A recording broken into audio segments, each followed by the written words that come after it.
Hey everybody, welcome to the Video Game Show. I'm Sean. Alright guys, a bit of a slow news week this week, as expected, following all the news that came out last week at E3. Check out my coverage of E3 on both the Co-op Entertainment YouTube page as well as the videos I posted here on my SwisherOp YouTube channel. As we all know, the Xbox One is now being sold without the Kinect. And with that, the Kinect being disconnected, it's allowing the Xbox One to use at least 10% more power. This 10% increase in power is going to be entirely up to the developer to use. With this, you don't always have to be using the Kinect, but the Kinect will always work no matter what for every game 100%. So if, let's say, you're playing a game, the game could be 10% more powerful, better graphics resolution, frames per second, but you can still say Xbox record that or things of that nature, control it with that. Now, you just probably wouldn't be able to do other things. It wasn't stated clearly enough for me to understand completely, but what I'm getting from what was said is that you could leave the Kinect plugged in. It won't have to be used, but you can still use it in some instances, very limited instances. And at the same time, the developer can choose to make their game, create their game, and not use it at all. So you can actually have a prettier game, a faster frames per second, a higher resolution. The creators of Destiny, Bungie, they've stated that with this increase, they've already been able to match what the PlayStation 4 is for Destiny, with frames per second and the resolution 1080p and 60 frames per second. So this is good news for Xbox, for the people out there that aren't real big fans of the Kinect. Now hopefully the developers are going to choose to use this 10%, and they're going to make their games for this 10% if they're not going to be using the Kinect, because this is, that's what us gamers want. We want them to be comparable on PlayStation 4 and Xbox One. Jumping over to Sony, Sony has stated that with their PlayStation Vita, they aren't going to be releasing or developing as many first-party titles because they expect more third-party titles to be developed and released for the Vita. They are saying that with the Vita, they don't have to focus so much on graphics anymore. They can focus on more gameplay, story, elements of video games that can be driven by other companies, that you don't have to have, I guess, the knowledge that Sony has of their own technology. So it'll be easier for people to put out games, in this case third-party games. I really don't know whether this is good news or bad news. Sony does have a lot of nice first-party exclusive games. At the same time, they do have a lot of support from the third party. Now, if the third party is going to continue putting out quality games, then I'm all, for this. Sony can devote their time to the PlayStation 4. So we'll see where this goes and what direction Sony heads in with this type of information that we just received. Sony also announced that this Tuesday, starting with the new Transformers game, we will be able to preload and automatically download our games now. Now there was a listing of these games, and I would assume that it's going to be all-encompassing pretty soon.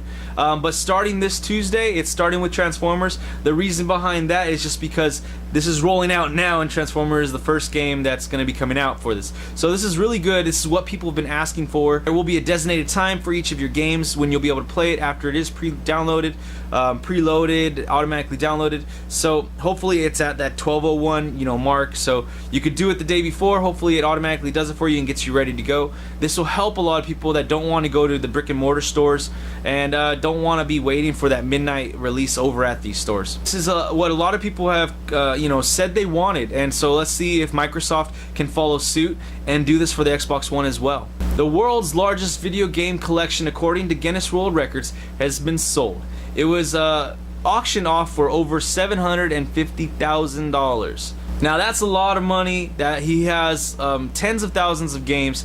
He has full complete sets of many systems. This guy has been collecting for a long time.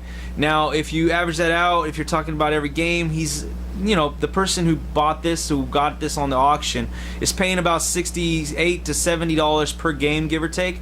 That's not bad. If each one is a new game, you're paying right around there for tax anyway. The reason behind the gentleman auctioning off his game collection is because he has to support his family. So props to this guy. It takes a lot of guts to do something like that, especially when you work so hard to build that up. So he made the decision. It's a tough decision that he made, and now someone else is going to be able to enjoy this awesome collection. I just can't imagine all the different games he has. I would love to see what specifically he has in there, and he has so many of them that are not even opened yet. They're still shrink wrapped. A lot of them that are full sets with the manuals. It's a big giant collection, and that's just awesome. I wish I had $750,000. Far Cry 4 put out a character profile of the new main character of Far Cry 4. AJ Gal is the son of Mohan and Ishwari Gal.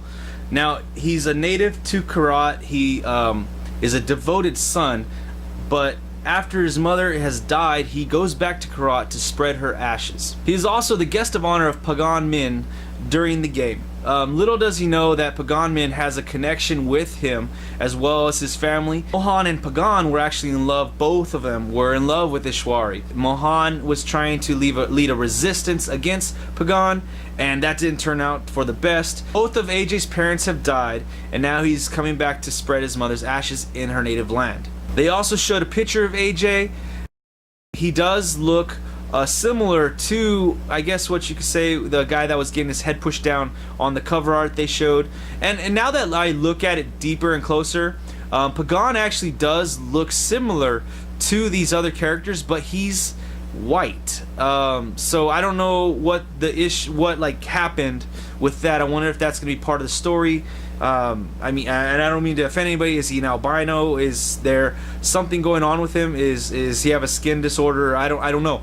But there is a connection between Pagan and AJ, and this is the first little tidbit of the story that we get to read and learn about, and it makes me very interested to see where they're gonna go with this. Where they're gonna go with this insane evil character as Pagan, and this character AJ, who's trying to do something peaceful and filled with loyalty towards his parents. Now, I could also tell this from the trailer at E3, but it was also announced that AJ is being voiced by Troy Baker. Troy Baker was the lead male in The Last of Us as well as BioShock Infinite. He's doing a lot of great work these days, and I really enjoy what he brings to the characters he plays. I'm really looking forward to this, and I look forward to finding out more about the antagonist as well as the protagonist in Far Cry 4. Alright, last but not least, there was a small video. It was kind of like a video documentary. It was regarding Call of Duty Advanced Warfare. This is the official story, and they describe how the story was created, what they went through to start this story from scratch and make it something that nobody's ever seen before. It is interesting. They show some gameplay. They show how they got to the point they are with the graphics and the character models. It's pretty interesting. I enjoy it, and you guys should check it out. I'll put a link down below. Alright guys, that's it for the video game show this week. Remember to click the like, share, subscribe buttons down below. Leave your comments, questions, inquiries, and suggestions for video game of the week in the comment section. Let's have a great conversation this week. We'll see you next time.